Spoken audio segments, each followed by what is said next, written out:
2000년대 최상위권 골키퍼이자 첼시 역사상 최고의 골키퍼로 평가받으며 프리미어리그 역사상 최고의 골키퍼로도 평가받는 페트르 체흐의 첼시 일기 스토리에 대해 알아보겠습니다. 그럼 지금 바로 시작합니다.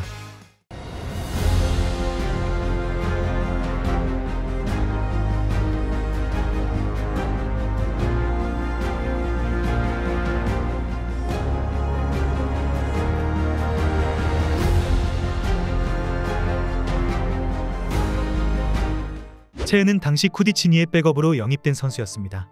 스타드렌에서 700만 파운드에 이적하면서 2000년대 중반부터 끊임없이 이적료가 치솟아서 그렇지 당대에는 백업 골키퍼치고는 적은 가격이 아니었는데 그만큼 첼시는 성장 가능성을 높게 보고 영입한 것이었죠.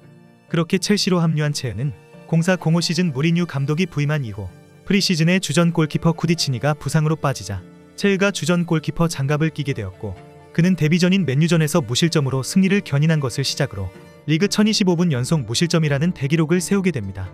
이 기록이 세워졌을 당시만 하더라도 앞으로 절대 이 기록이 깨지지 않을 것으로 보였으나 08-09 시즌에 리그 14경기 연속 무실점을 달성하고 1311분 연속 무실점이라는 기록을 세운 반데사르가 깨뜨리는데 이러한 활약을 바탕으로 반데사르는 만 38세였던 해당 시즌의 유럽 최우수 골키퍼상을 받게 됐죠. 그렇게 데뷔 시즌부터 대기록을 세운 체흐는 계속 주전으로 뛰면서 좋은 경기력을 이어나갔으며 첼시는 체흐, 갈라스, 카르발류, 테리, 페이라로 이어지는 포백에 그 위에는 마켈렐레가 든든히 지키고 있어 그야말로 통곡의 벽이 따로 없었죠.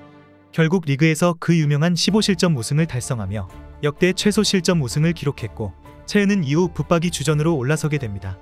그러고 다음 시즌에도 엄청난 선방을 보여주며 첼시를 2시즌 연속 우승으로 이끌면서 체흐의 커리어는 계속해서 우상향 곡선을 그려냈는데 그러던 어느 날 2006년 10월 펼쳐진 레딩전과의 경기에서 체흐는 레딩의 미드필더인 헌트와의 충돌로 인해 머리 부상을 당하고 마는데요. 고의성이 있는지 여부는 헌트만 알겠지만 충돌 당시 키퍼를 피하려는 동작이 확실하다고 보기엔 애매했으며 더 큰 문제는 주심은 이것을 보지도 못하고 체흐가 머리를 감싸주며 고통을 호소해도 아프면 네가 네 발로 나가라라는 뉘앙스로 그에게 선수 터널 쪽을 가리켜 매우 논란이 되기도 했죠. 결국 그 경기에서 체흐는 의식불명에 빠지게 되었고 눌린 뼈 복원 수술을 하게 됩니다. 이날 경기는 체흐 말고도 대타로 나온 쿠디치니도 위험 플레이를 당하고 기절해버리는 일이 발생하면서 존 테리가 임시로 골키퍼로 뛰기도 하는 등 분위기가 장난이 아니었던 경기였죠. 그렇게 수술을 하고 3개월이 흘렀을 때 리버풀과의 경기에서 체흐는 럭비에서나 쓸 법한 헤드기어를 쓰고 나타나는데요. 럭비 기구를 전문적으로 만드는 회사에서 충돌로 인해서 약해진 머리를 보호하기 위해 체흐만을 위한 헤드기어를 만들어준 것이었죠. 그렇게 헤드기어를 쓰고 나온 체흐는 머리 부상 이후 그전에 비해 종종 실수가 나왔는데 부상 전에는 결점이 거의 없는 키퍼였다면 이후에는 다소 불안한 볼 처리를 보여주곤 했죠. 부상 이후 폼이 떨어져 08-09 시즌까지만 해도 그의 활약이 빛나지는 않았지만 다음 09-10 시즌부터는 서서히 폼이 돌아왔는데 특히 클린시트 17경기를 기록하며 골든글러브를 수상해 자신의 실력을 입증해냈죠. 그리고 체흐가 부상으로 잠시 없었을 때 백업 골키퍼들이 아쉬운 모습만을 보이면서 더더욱 체흐의 공백을 실감케 했죠. 11-12 시즌 체흐는 다소 기복이 심한 경기력을 보이긴 했으나 챔스 예선 6차전 발렌시아와의 결전에서 수많은 슈팅을 혼자 다 막아내는 미친 선방쇼를 보여주며 팀을 16강에 올리는 데 일조하는데요. 이 경기 이후로 폼이 올라온 체흐는 운명의 챔스 4강 바르셀로나와의 경기에서 막강한 화력을 모조리 막아내며 드록바와 MVP급 활약을 펼치게 되었고 2차전에서도 결정적인 선방 등을 보여주면서 그러한 활약을 인정받아 여러 번 MOM에 선정되었죠. 그리고 시간이 흘러 챔스 결승전에서는 체흐다운 결정적인 선방을 몇 차례나 보여주며 팀의 우승을 이끈 주역이 되었는데요. 특히 1대1로 진행된 연장전에서 로번의 페널티킥을 막아내며 팀을 승부차기로 이끌었고 뒤이은 승부차기에서는 미넨 키커들이 차는 방향을 모두 잃고 그쪽으로 움직이는 위험을 보여주었죠. 결국 4번 키커의 슛을 막아내고 다음 키커 역시 체흐의 손을 스쳐 골대를 맞고 나가면서 첼시는 챔피언스리그 우승을 차지하게 되었고 체흐는 이 경기의 영웅으로 등극하게 됩니다.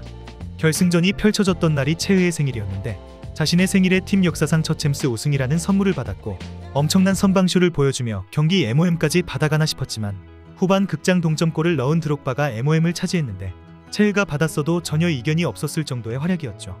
당시 체흐는 체흐의 긴 열전이라고 불러도 손색이 없을 정도로 토너먼트 내내 엄청난 활약을 보여줬는데요. 심지어 결승전에서는 세계 최고라 불리던 노이어를 제압하며 우승컵을 들었으나 애석하게도 월배의 이름을 올리지는 못했는데 그때 당시 체흐를 제치고 이름을 올린 선수가 이케르 카시아스죠.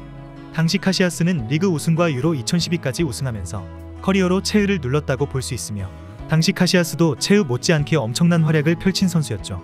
12-13 시즌에도 최후의 활약은 이어졌는데 시즌 초에는 실수를 범하며 실점하는 장면이 종종 나타나곤 했지만 이후에 점차 안정적인 모습을 보이며 수많은 슈퍼 세이브를 보여준 선수였는데요.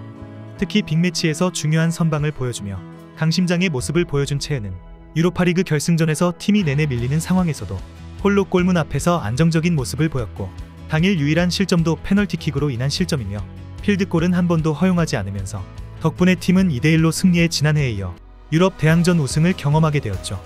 13-14 시즌 초반에 열린 슈퍼컵에서는 위넨의 공격을 모조리 막아내며 그야말로 최은은 신 그 자체였는데요. 위넨의 점유율과 유효 슈팅 모두가 밀리는 상황에서도 종료 직전 버저비터를 먹히기 전까지 화상 공세를 온몸으로 막아내며 많은 축구 팬들을 놀라게 한 경기였죠. 이후 리그에서도 안정적인 모습을 보이며 첼시의 호성적에 크게 기여하던 최은은 1월에 펼쳐진 헐시티와의 21라운드 리그 경기에서 209번째 클린시트를 기록하면서 첼시 역대 최다 클린시트 기록자가 됩니다. 14-15 시즌이 시작되고 최은은 주전 골키퍼에서 밀려나 벤치 신세가 되는데요. 지난 시즌 아틀레티코 마드리드로 임대가 있던 쿠르투아가 팀의 라리가 우승과 챔스 준우승을 안겨주는 엄청난 활약을 보여주면서 최은의 입지가 대단히 위태롭게 되었고 결국 쿠르투아가 첼시로 복귀하면서 쿠르투아가 주전 골키퍼가 되면서 자연스레 밀려나게 되었죠. 그렇게 벤치로 밀려난 최은은 쿠르투아가 리그 경기에서 부상을 당해 교체 투입되어 10월이 되어서야 첫 리그 경기에 투입되었고 그 이후로도 선발 출장하여 매우 안정적인 모습을 보였는데요. 최은은 경기에 나올 때마다 한결같이 좋은 활약을 보이며 클래스를 입증하면서 확실히 안정성과 노련함에 있어서는 쿠르투아보다 높은 수준을 보여주었죠. 이러한 폼에도 쿠르투아에게 밀려 벤치 신세이다 보니 최의 에이전트는 이번 시즌을 끝으로 첼시를 떠난다고 밝혔는데 최은은 유로 2016을 앞두고 주전으로 뛰면서 경기 감각을 최대화하고 싶어 했죠. 첼시에서 10년 정도를 주전으로 뛰었는데도 여전히 엄청난 실력을 보이고 있어 많은 빅클럽들이 최의에게 관심을 가졌는데요. 그렇게 리그 38라운드 마지막 경기에서 선발로 나와 안정적인 모습을 보여준 최은은 EPL 출범 이후 첼시의 4번째 우승 트로피를 들어올리며 길고 길었던 첼시에서의 생활을 마무리합니다. 이렇게 최의의 첼시 일기 스토리에 대해 알아보았는데 최은은 신인 데뷔 때부터 강렬한 퍼포먼스를 선보인 선수로 흔히들 말하는 언성 히어로에 가까운 선수였는데요. 실력에 비해 스타성이 없어서 저평가되는 경향이 있지만 그가 부상으로 무한해 보였던 고점이 꺾였다는 점과 국가대항전 우승국가에서 출생하지 못했다는 점을 빼면 당대 골키퍼들과 비교했을 때 전혀 꿀릴 것이 없으며 여전히 지금도 많은 사람들은 최의를 PL 역사상 최고의 골키퍼 중 한 명으로 기억하고 있죠. 여러분들은 최의의 첼시 일기 시절에 대해 어떻게 생각하시나요? 댓글로 많은 의견 남겨주시면 감사하겠습니다. 그럼 이번 영상은 여기서 마치며 지금까지 에띵이었습니다.